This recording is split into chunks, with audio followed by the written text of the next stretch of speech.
The glass wall is real.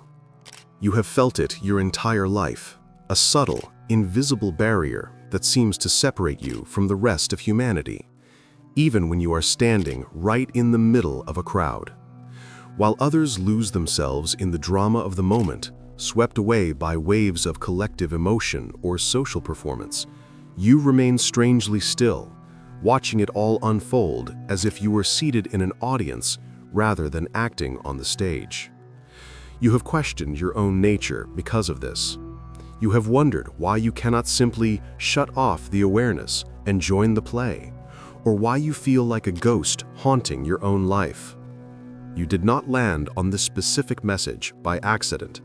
The isolation you have felt, the sense of being an alien observer in a human suit, and the exhaustion of trying to mimic reactions you do not genuinely feel, all of these are not symptoms of a defect. They are the active signals of a specific spiritual function. This transmission will reveal why you see what others miss and what you are actually doing here. We are not here to offer you comfort for a malfunction, but to provide a map for a very specific design. You are navigating a reality that operates on loops and scripts, and you were born with the capacity to read the code while everyone else is merely reciting the lines. What follows is a dissection of the observer gene, the mark of the soul sent not to engage with the illusion, but to witness it into alignment. You will understand the 5 specific markers that confirm this design, the reason why reality requires your detached presence, and how to move from feeling like an isolated outsider to a sovereign anchor of truth. This is the manual for the watcher.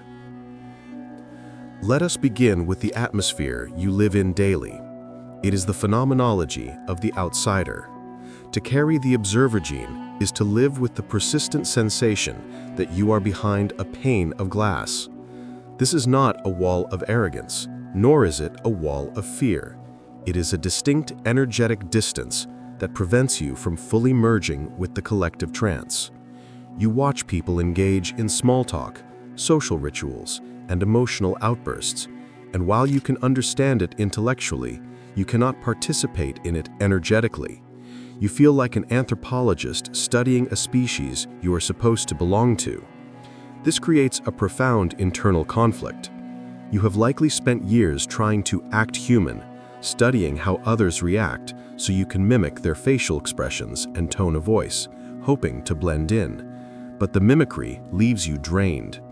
You return home from social gatherings, not just tired, but spiritually depleted, because you have spent hours lowering your frequency to fit into a script that feels small and repetitive. You have been called cold. You have been called aloof.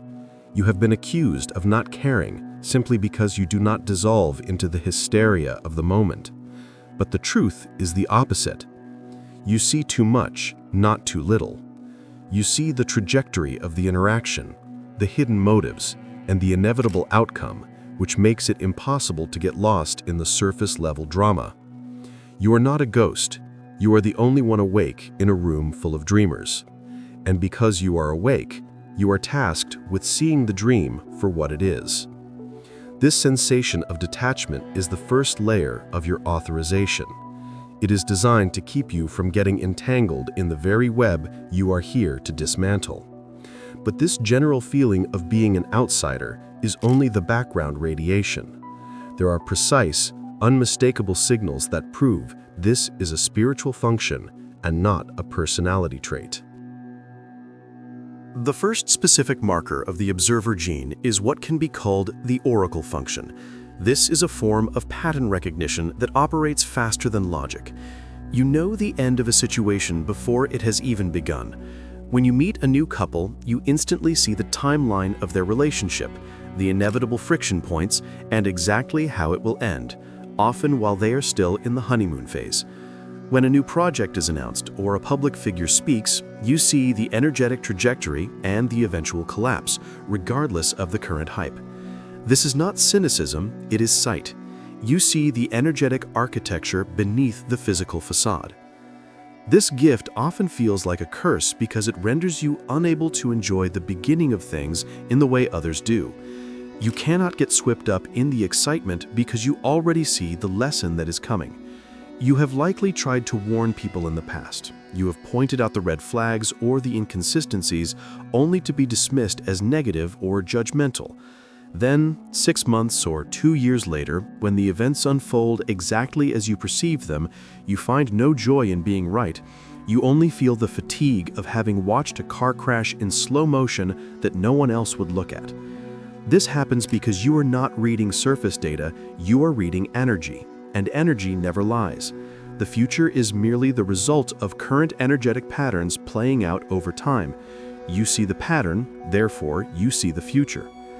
This leads directly to the second marker, which is somatic lie detection. Your body is a tuning fork that violently rejects inauthenticity.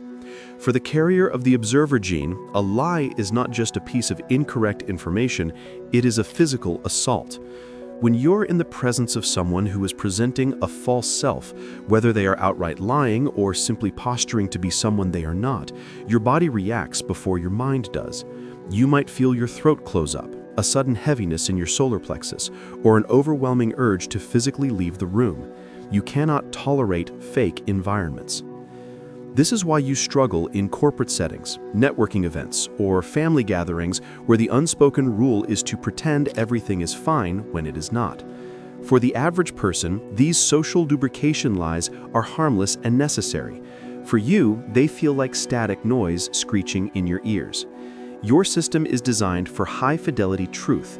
When it encounters low-fidelity distortion, it triggers an immune response. You are not being difficult, you are functioning as a biological truth meter. The discomfort you feel is the friction between your frequency and the distortion of the environment. It is a guidance system telling you where reality is thin and where the illusion is thick. Consider the third marker, which is the neutrality trigger. This is perhaps the most confusing aspect of your social interactions. You have noticed that your calmness often provokes anger in others. When people around you are spinning into chaos, drama, or panic, you tend to drop into a state of hyper-neutrality. You do not scream, you do not cry, and you do not join the fray. You simply stand there, watching. And this stillness drives people to madness. They will accuse you of being unfeeling, robotic, or superior. They will try to poke you, provoke you, or attack you, desperately trying to get a reaction, any reaction, that matches their chaotic vibration. Understand why this happens. When you hold a neutral frequency in the face of chaos, you act as a clear mirror. Those who are trapped in their emotional storms look at you and see their own lack of control reflected back. They want you to lower your vibration to match theirs, because that validates their state. If you are screaming, then their screaming is justified. But if you are silent, their screaming looks insane. Your silence forces them to confront themselves, and that is a confrontation most are not ready for. You trigger them not by doing something wrong, but by holding the center when the world is spinning. You are the eye of the storm, and the storm hates the silence of the eye. There is a fourth signal that goes deeper into the programming of reality, the hyperperception of the script. You do not just see people's personal patterns. You see the societal and generational loops that govern human behavior.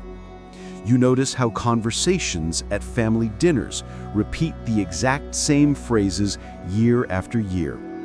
You see how political or social cycles repeat the same fear-mongering tactics with different names. You see the matrix programming in real time. Life often feels performative to you, as if everyone has been handed a script they didn't write, but are compelled to act out. This perception can lead to a sense of existential boredom or deep loneliness. You find it hard to engage in debates or take sides because you see that both sides are part of the same automated mechanism. You watch people fighting over shadows on the wall. This makes you feel disconnected from the causes and passions that seem to drive others. You ask yourself, why can't they see that they are running in a circle? You are not cynical about life. You are just aware of the machinery. You are looking for something real, something that breaks the script, but you are surrounded by reruns. This is not a failure to engage. It is the refusal of the soul to be entertained by an illusion. The fifth marker is the invisible anchor. This is the phenomenon where strangers, children, and animals are inexplicably drawn to you, often to unburden themselves. You have likely experienced the grocery store confession, where someone you have never met suddenly starts telling you their deepest traumas or life story within minutes of standing near you. They often say, "I don't know why I'm telling you this." Additionally, you may notice that when you enter a chaotic room, the energy stabilizes. Arguments simmer down, the tension dissipates, and things settle. This is not because you said anything. It is because of what you are. Your energy field acts as a grounding rod. Because you are observing rather than projecting, you create a vacuum of safe space. People can feel that you are not judging, not competing, and not trying to take anything from them. You are just witnessing. In a world starved for presence, your capacity to simply be acts as a magnetic anchor. But this can be heavy. You absorb the erratic energy of others simply by being near them, often needing days of solitude to discharge the static you collected from a mere hour in a crowded place. If these signals are hitting your spirit, it is not by accident. This is the work done here. It is the recognition of your nature.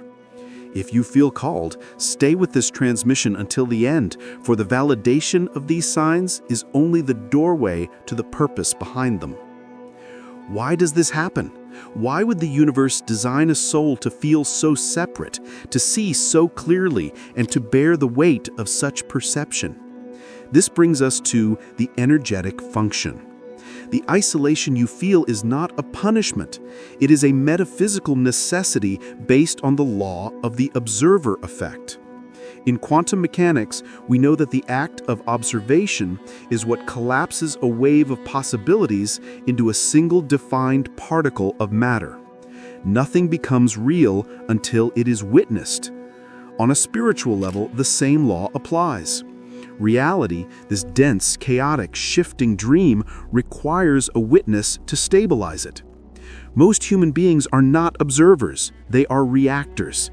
They are churned up inside the wave, tossed around by emotions, programming, and external stimuli. They cannot stabilize the frequency because they are part of the noise. The universe sends carriers of the observer gene to stand outside the wave. You are the anchor points. By remaining detached, by refusing to be swept away, you hold the frequency of the timeline stable. You are the reason the chaos does not descend into total entropy. When you stand in a room of fighting people and remain calm, you are not doing nothing.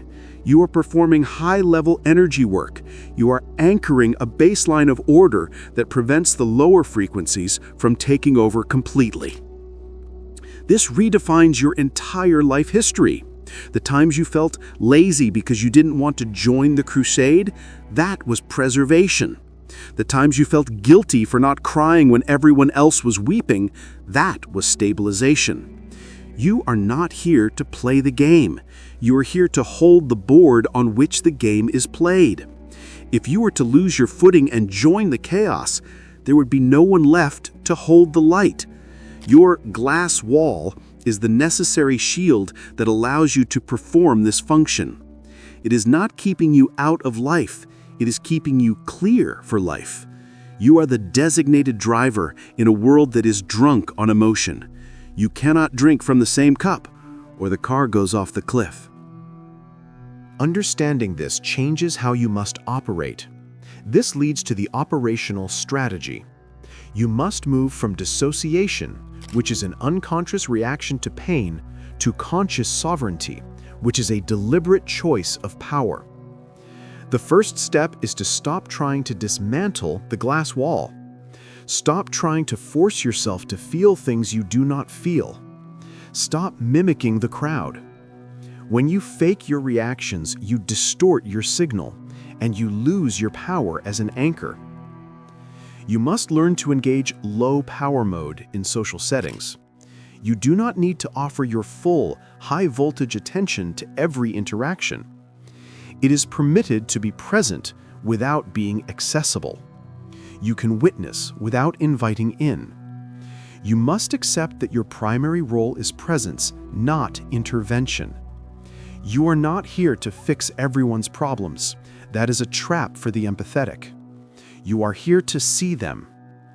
Often, simply seeing someone, witnessing them without judgment and without trying to save them, is the most powerful catalyst for their healing they will ever encounter. Your silence is more transformative than your advice. You must also become ruthless about your recovery. Because you function as a filter for the collective soup, you accumulate residue. Solitude is not a luxury for you, it is hygiene. You need periods of absolute silence to wring out the sponge of your energy field. Do not apologize for this. Do not let others frame your need for space as antisocial or depressive. It is the maintenance required for your instrument. You are a high-sensitivity device. You cannot run 24/7 without burning out the circuitry. The mission is to accept the solitude of the watchtower. The view is lonely, yes, but it is clear. And clarity is the most valuable resource on Earth right now. By seeing the matrix, you help dismantle it. You do not dismantle it by fighting it. Fighting it only feeds it more energy. You dismantle it by out-observing the illusion.